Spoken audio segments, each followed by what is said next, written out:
사회주의가 아닌지 보겠습니다. 주관적 요건이라는 건 사회주의를 자처하냐 이러는 건데 중국 공산당 규약 전문가 헌법에 보면은 당연히 이제 자기들이 사회주의라 하고 있고요. 제가 파란색으로 줄친 것만 보겠습니다. 공자의 얘기에 따르면 이상사회는 의식주가 해결되는 온포사회, 인간다운 삶이 보장되는 소강사회, 다 같이 사는 대동사회 이렇게 되는데 인민민주주의가 온포사회라면 소강사회는 이제 발전된 사회주의 사회고 대동사회는 공산주의 사회라고 볼 수가 있습니다. 시진핑이 2021년에 농촌 빈곤층이 없었다면서 전면적인 소강사회 건설, 그러니까 이제 낮은 차원의 사회주의가 완성됐다고 이렇게 주장을 한 거죠. 그래서 쭉 넘어가면 이 중국 공산당의 주장을 보게 되면 공산주의는 사회주의가 고도로 발전된 기초의회만 실현될 수 있기 때문에 앞으로 중국 사회는 그 100년 동안 사회주의 초급 단계에 있다는 거죠. 그래서 사회주의 초급 단계에서의 그 주요 모순은 물질 문화적 수요와 사회적 생산력 간의 모순이니까 인민들의 물질 문화적 수요가 많은데 사회적 생산력이 그걸 쫓아가지 못하기 때문에 그래서 경제를 발전하고 문화를 발전한다는 거죠. 그래서 사회주의 건설의 기본 임무는 생산관계와 상부구조 중 이 생산력 발전에 저항하지 측면, 그러니까 생산력을 억압하고 있는 그 상부구조, 생산관계를 개혁한다는 건 뭐냐면 과거에 중앙집권지 개입과 천편일률적인 국유화 제도, 이게 생산력 발전에 문제가 되기 때문에 이 부분을 개혁한다는 이런 뜻입니다. 그래서 생산력을 발전시킨다는 부분에서 중국 건국 100돌까지 1인당 국민 총생산량을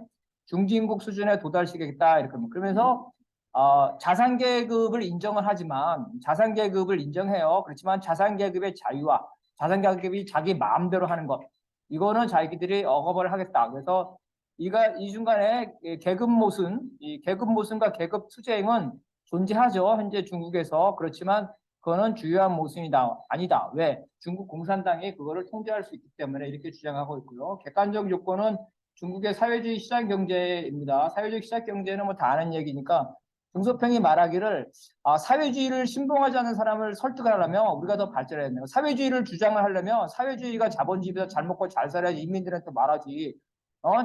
저기 굶어 죽고 저 자본주의보다 못 사는데 사회주의 하라면 일반 인민들이 사회주의 하겠냐. 사회주의는 인민을 위한 거기 때문에 인민에 대한 설득을 하려면 인민을 잘 살게 해주는 게 사회주의다 이렇게 했고 등소평이 1980년대 말하기를 90년대까지는 국민소득을 2배로 증가시키고 그래서 먹고 사는 문제를 해결하는 온포 사회에 도달하고 2000년까지는 또 역시 국민소득을 또 2배로 증가해서 일상생활에 걱정이 없는 소강 수준을 달성한다는 3단계 발전 전략을 제시했고 장점인 같은 경우는 이를 계승해서 2010년에는 국민소득을 2배로 증가시켜서 2,000달러를 2020년은 4,000달러 2050년에는 8,000달러에서 1만 달러라는 했는데 결론만 얘기하면 중국 지도자들이 목적이 훨씬 빠르게, 그죠? 훨씬 2050년에 1만 달러인데 아마 지금 중국이 1만 달러. 그래서 중국 지도자들이 공언했던 것보다 훨씬 빠르게 생산력과 경제가 발전했다는 거죠.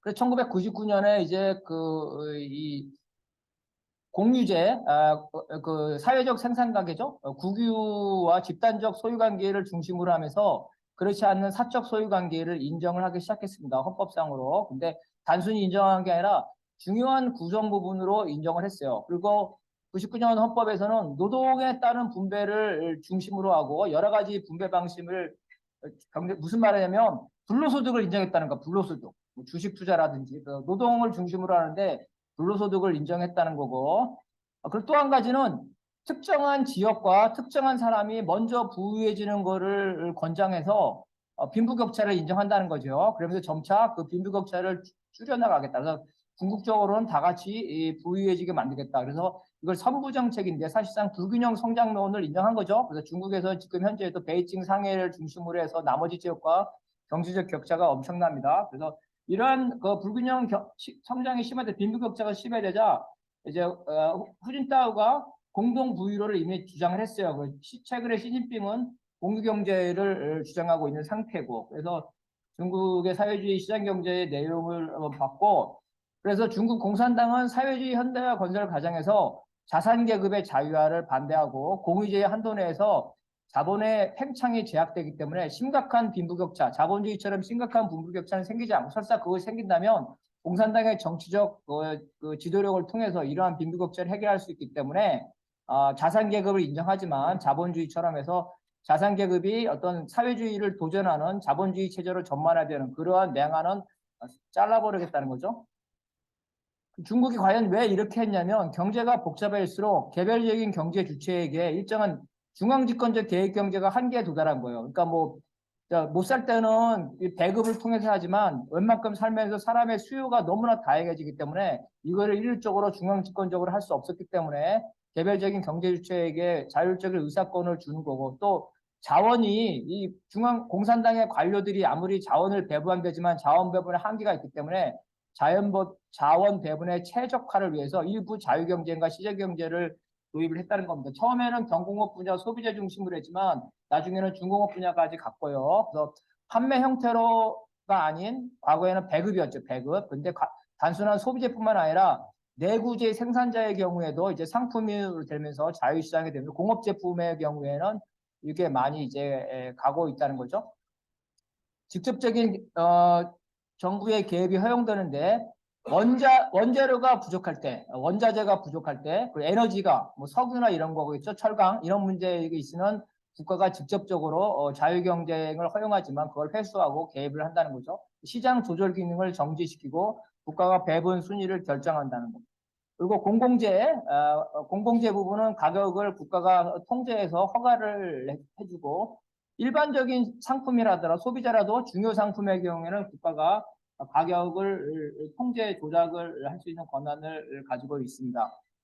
2000년대 헌법이 인정하는 사회경제의 수준은 사실상 지금 현재 서구에 못지않는 거대 자본이었고 뭐 지금 엄청나죠. 이 자본가와 빈부격차가. 중국 헌법이 자본의 성질을 가지는 현금, 증권, 그리고 생산도구와 원자재에 관한 사유를 전면적으로 인정하고 있습니다. 문제의 핵심은 자, 건물, 우리 부동산은 건물과 토지라고 하는데 건물에 대해서 사유재산을 인정합니다. 근데 그 건물이 가지고 있는 토지에 대해서는 사유재산을 인정하지 않고 30년 내지 50년 단위로 갱신하고 있어요. 그래서 일반 주택의 경우에는 사실상 자동갱신이 되지만 사업체의 경우에는 그 공장을 많이 했는데 그 공장 부지에 대해서 갱신을 안 해주는 수가 있어요. 그 다음에 해외 투자에도 갱신을 안 해주는 거가 있어. 결국은 그 회사가 망하겠죠. 그래서 이러한 토지 사유화는 전면적으로 인정하지 않고 있다는 겁니다.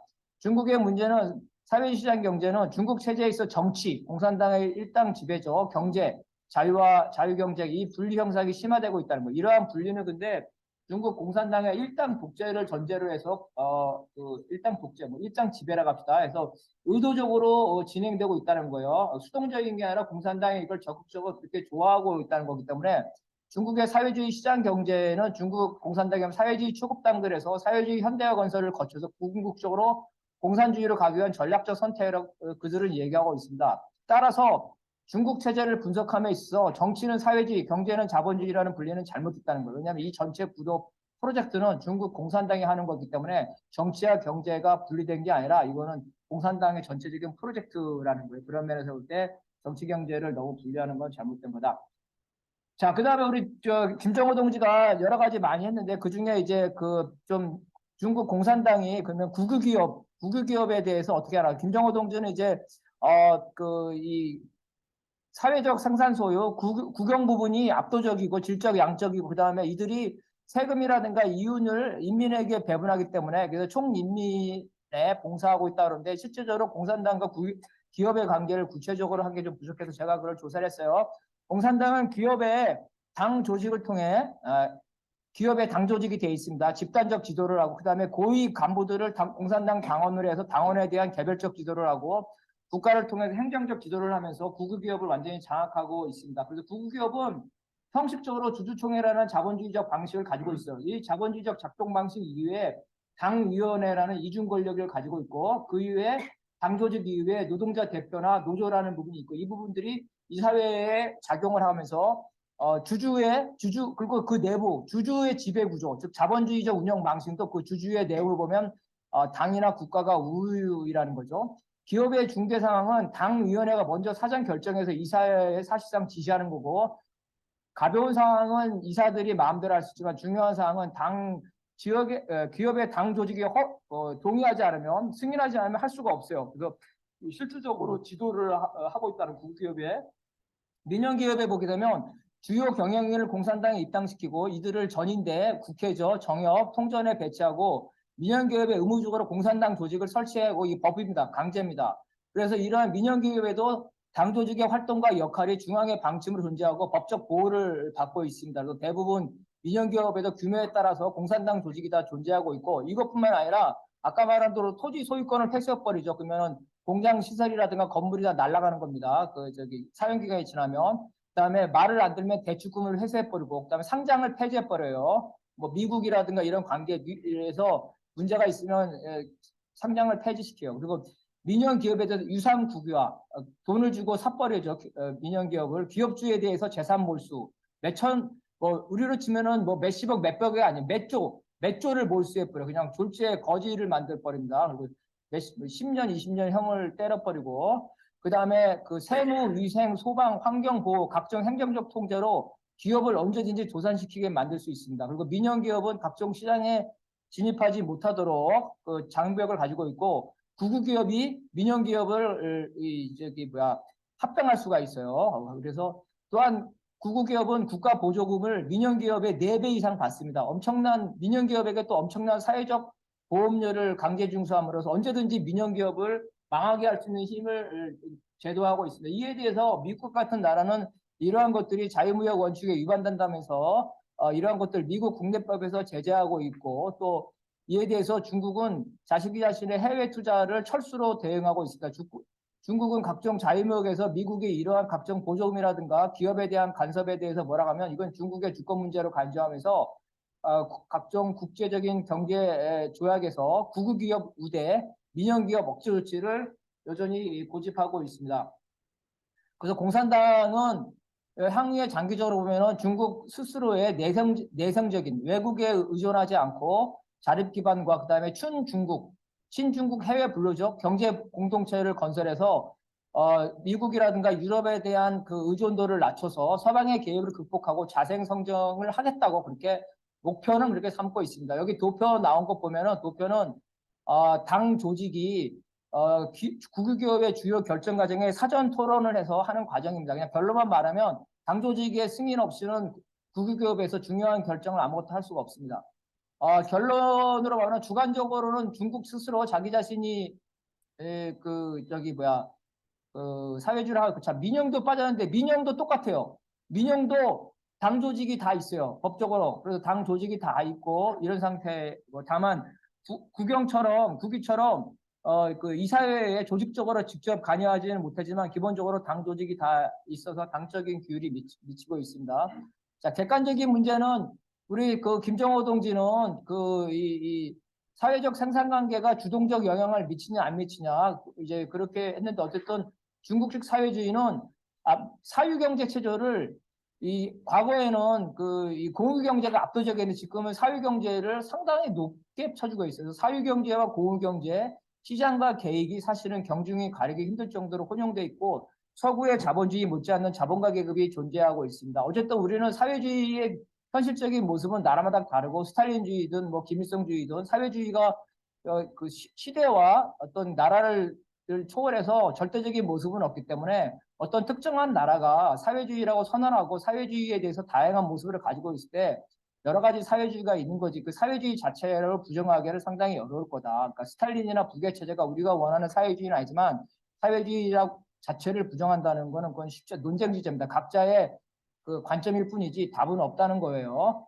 그래서 중국식 사회주의는 저는 뭐 중국이 스스로 그렇게 주장하고 그런 측면이 사회주의라고 볼 수 있지만 확실한 거는 사람마다 다르게 보죠. 저는 이상적인 사회주의 형태라고 볼 수가 없습니다. 전반적으로 소련 붕괴 이전의 사회주의 국가 체제는 공산당의 집권, 인민민주주의 독재, 거기에서는 국가 자본주의적 운영을 합니다. 그리고 나서 낮은 단계의 사회주의 국가, 노동자 국가, 그 다음에 높은 단계의 사회주의 국가, 인민국가죠.